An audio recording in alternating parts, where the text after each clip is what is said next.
treats. Our furry friends love them, and ferrets are no exception to the rule. But unlike dogs and cats, spoiling your ferrets with the wrong tasty morsel could cause life-threatening health issues. Here's my guide to the do's and don'ts of treats for ferrets. And make sure you stick around, because later on I'm going to be doing a shocking expose of the treats that are sold as for ferrets that could actually end their lives. Let's get into it. Ferrets love treats, as a reward, as part of play, for bribery and distraction, and just because of being so darn cute. Most pet parents find it hard to say no when those big, hopeful eyes turn towards them. And it's not easy to get right, because even products sold specifically for ferrets can have ingredients in them that every ferret owner should be on the lookout for. Ferrets are obligate carnivores and have very finely tuned guts. They digest meat and animal products fast and efficiently, but they can't process anything else. Unlike dogs and cats, which have evolved at least a tolerance to certain human food types, a ferret's digestive tract has remained unchanged for thousands of years. So if you put something in the front end, like processed food, grains and fruit, the middle bit doesn't know what to do with it. Sometimes it passes through with elevated levels of mess, but sometimes it just stays in the ferret's system, like an unwanted guest, sitting there for years until enough of it builds up to cause some serious problems. So when deciding what treats to buy, look out for high percentages of animal protein and animal fat, and avoid anything else as much as you can, but especially the following ingredients. Look out for sugars such as corn syrup or sucrose. High sugar content can lead to insulinoma, a deadly form of pancreatic cancer, which is all too common in ferrets aged 2 to 3 years old.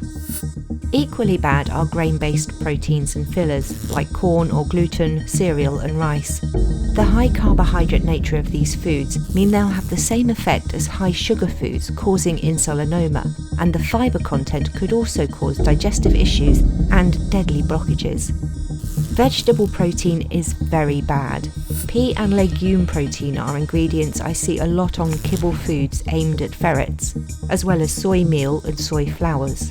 Vegetable protein causes the ferret's urine to become more acidic, and a build-up of crystals will eventually become very painful bladder stones. The carbohydrates in these foods will again cause insulinoma if fed regularly over time. Added sugars, colours or artificial preservatives. This one is just common sense really, and should apply to your kids as well as your pets. Avoid frequently feeding anything with a lot of ingredients with names you could mostly spell out on a calculator. Even small amounts of these ingredients can be harmful to your bean-footed buddies if fed regularly over a prolonged time.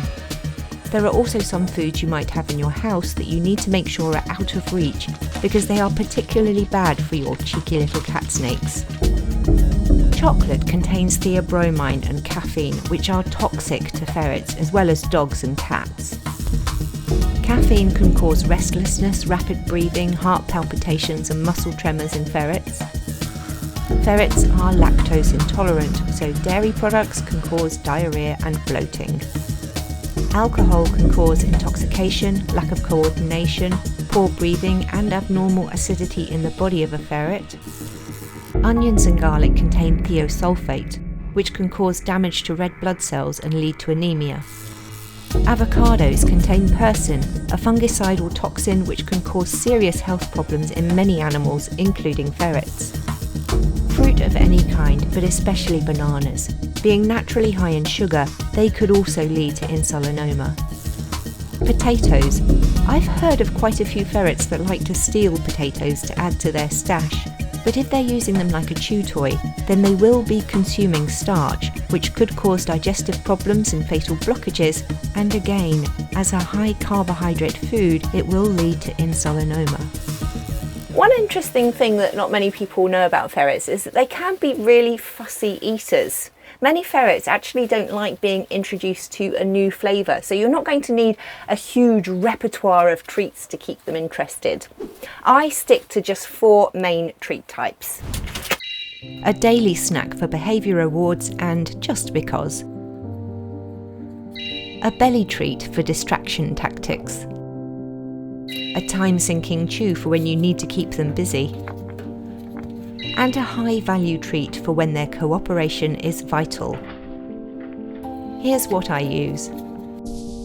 Daily snacks are great for training and when you can't resist those puppy dog eyes. I use freeze-dried salmon and chicken breast bits.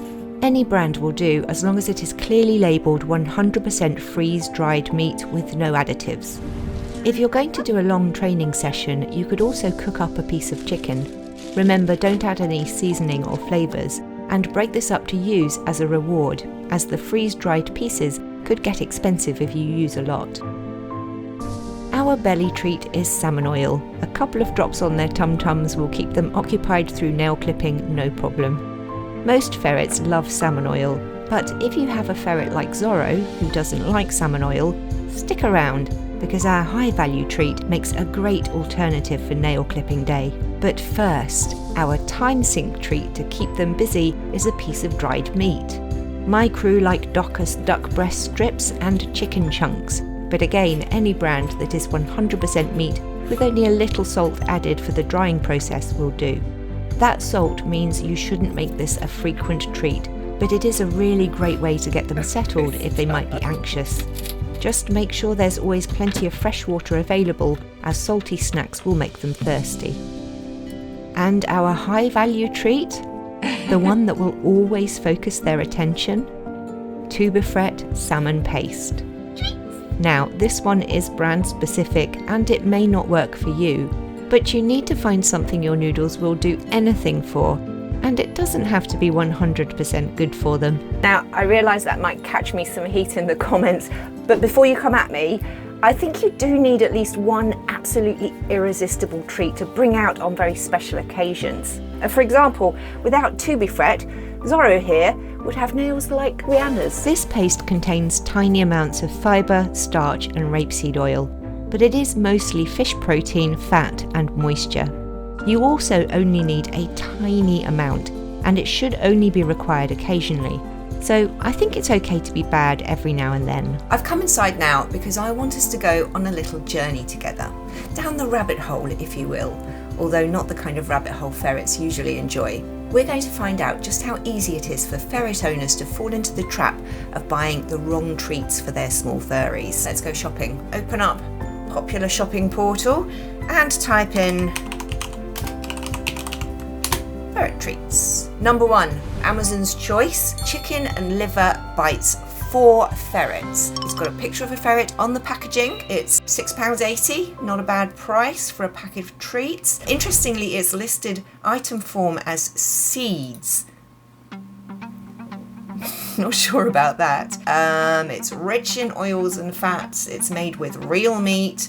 It's got taurine in it, and there is no added salt. Sounds pretty perfect. Let's have a look at what the ingredients are. There is no further information here. We can't see the back of the packaging. Is there going to be any ingredients in? No ingredients list available in Amazon. So we have absolutely no idea what it contains, save from it being specifically designed for ferrets and made with real meat. So you'd think that's okay, right? Let's see. By the power of YouTube. Here we are. Chicken liver bites. You can see it is the exact same product. So let's have a look at the back. Chicken 50%, potato starch 20%. Remember what we said about potato starch? Chicken fat 8%, egg yolk 6%, chicken liver 5%, they're all okay. But then we've got glycerin and linseed, bad products, sorbitol food gum, red yeast rice, again, bad products that will build up in your ferret system if given persistently over time. So this, specifically designed for ferrets, and I don't know, I mean, listen, I'm just speaking from the heart here and I don't know this for sure, but the fact that there are no ingredients listed on this site and it is categorized as seeds, that makes me feel like it's possibly a workaround to having to put ingredient lists on Amazon. So let's have a look at some more then. We've got 𝗵𝗿𝗃𝗏. Now 𝗵𝗿𝗃𝗏 actually is a very, very well-known and popular brand. They have something called a malt paste, which we'll talk about in just a second. But this is the second treat, okay? It's got a ferret on the packaging. It says ferret bits. They are for ferrets. Let's have a look at what it says. So, about this item. Delicious treats for ferrets, tasty ferret bits with malt paste. This is their main product line. The ideal snack for well-being and health of your ferret. Ferrets love them. Well, it's true, ferrets do love them, but that doesn't necessarily mean they're good for ferrets. So, item form, wafer. A wafer is presumably a food stuff. Is it going to give me something? Ah, we are. See, product description. 𝗵𝗿𝗃𝗏 ferret bits offer you your pet nibbling fun and a healthy snack in one. Ingredients all natural. Sounds so good, right? That's it. Ingredients all natural. That's all it says. There is at least a view of the back of the packaging. Feeding advice, 3 to 6 bits per day. And here is the composition, the ingredients. Cereals, no, bad. Milk and milk derivatives, bad. They're lactose intolerant. Oils and fats, okay, depending on what they are though. If it's vegetable oil, it's not, or vegetable fat, it's not going to be very good. Derivatives of vegetable origin, malt extract. Again, this is super, super bad. This is basically grain processed to have a high sugar content. And as we've already found out, over time, 3 to 6 bits per day will build up in your ferret system and cause really bad health and really expensive health issues. Yeasts, all of these things are bad for ferrets. And okay, maybe an occasional tiny little bit, but 3 to 6 pieces per day as per the feeding advice on the packaging. That's just 2 examples. Let's just dive in real quick. This is the multivitamin malt paste. A lot of ferret owners mistakenly use this paste as the high value treat to get their ferrets to do what they want to do. But if you actually go into the ingredients on the back, I'm not even going to bother to see if they've got them listed on the site because I'm coming to learn that they really don't. So here we are, directions for use.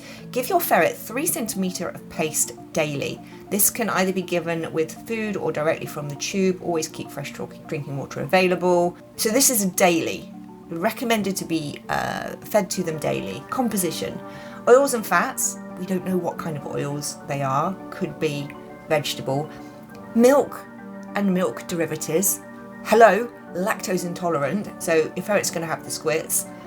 Derivatives of vegetable origin, malt extract. And as we've already discussed, a build-up of that in their systems will lead to insulinoma. We could go on and on, I'm sure. There are very, very few treats and kibble foods that are actually only full of stuff that won't harm your ferrets. Kibble, it has to have something in it that isn't going to be digested because your ferret will only digest meat, 100% meat products, so bone, skin, organs, flesh, muscle, that's it. Anything else that goes into its system will come out of the other side, hopefully, or stay in there and build up to cause problems over time. So kibble does have to have things in it that your ferret won't be able to digest to make it into kibble and hold it together and make it able to be stored, you know, smell-free, not attracting flies. That's all acceptable. But you need to make sure that you're choosing products that have not the very bad stuff and as little as possible of the not so bad stuff. This makes me so mad. The fact that these companies are making profit out of loving pet owners with complete disregard for what their products are actually doing to our small furries. Not only are diseases like insulinoma and bladder stones really, really painful and potentially deadly, they're incredibly expensive at the vets. So if you know somebody who has a ferret and they're not as dialed into this kind of thing, please share this part of the video with them. Let's try and get the word out and help people to make better choices about the treats that they buy for their pets through no fault of their own. And on that cheery note, seriously though, please remember, it is absolutely fine to treat your ferrets. Spoil those little fuzzbutts rotten, but try and avoid these ingredients as much as possible and Don't let them fill up on tidbits instead of a balanced, good, healthy diet. I know, that makes me sound really, really boring. But you know what else it does? It makes my ferrets live longer. And that makes me very happy. See you next time, Floof Crew. Are you coming out? Coming out to play? Come on then. Whee!